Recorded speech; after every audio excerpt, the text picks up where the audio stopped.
To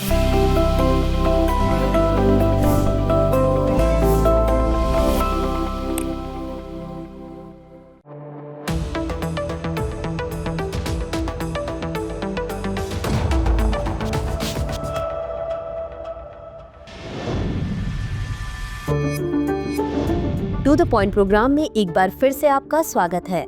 आज का विषय है भीख मांगना और देना दोनों अपराध। सबसे पहले देखते हैं ये चर्चा में क्यों है।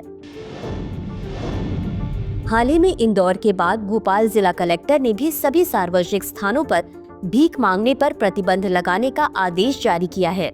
यह आदेश भिक्षा देने और प्राप्त करने दोनों को अपराध बनाता है और उल्लंघन के लिए FIR दर्ज करने का आदेश देता है।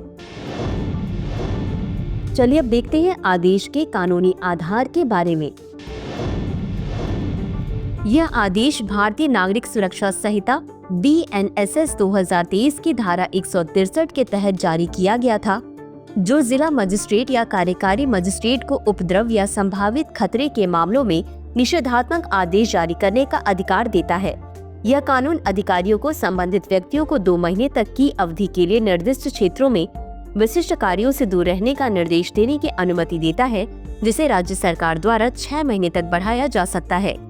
इस आदेश का पालन न करना भारतीय न्याय संहिता 2023 की धारा 223 के तहत दंडनीय है।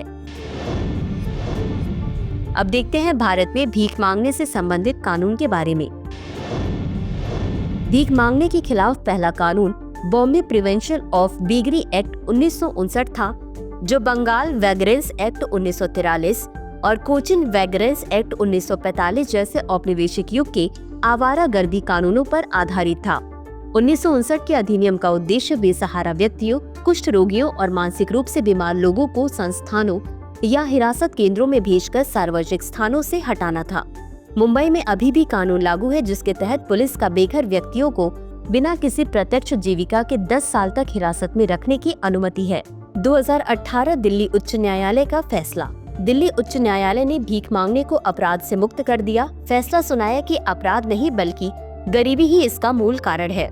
न्यायालय ने माना कि सरकार को सामाजिक सुरक्षा प्रदान करना चाहिए तथा भिखारियों की उपस्थिति कल्याणकारी उपायों में उसकी विफलता को उजागर करती है।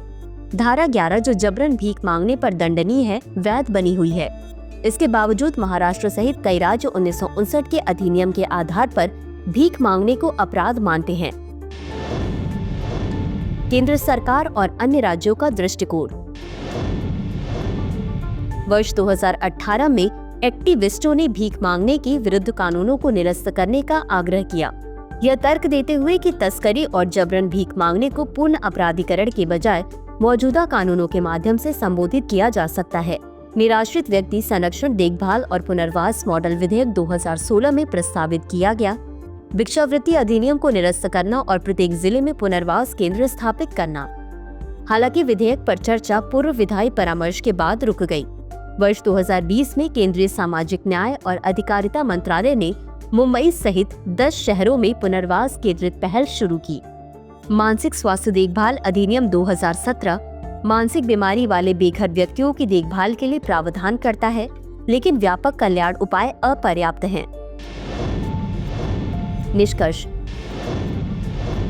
भीख मांगने को अपराध घोषित करना मानवाधिकारों को कमजोर करता है और गरीबी के चक्र को गहरा करता है।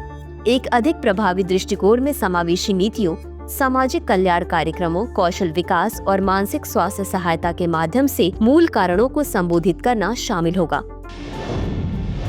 अंत में देखते हैं आज के अभ्यास प्रश्न को। बॉम्बे भिक्षावृत्ति निवारण अधिनियम 1959 के बारे में निम्नलिखित कथनों पर विचार करें। 1. बॉम्बे भिक्षावृत्ति निवारण अधिनियम 1959 भीख मांगने से निपटने वाला भारत का पहला कानून था। 2.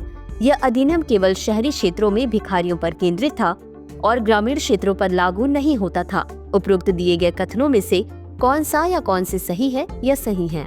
A केवल 1, B केवल 2, C 1 और 2 दोनों, D न तो 1 और न ही 2। इस प्रश्न का उत्तर कमेंट बॉक्स में जरूर दें। आज के लिए बस इतना ही। धन्यवाद।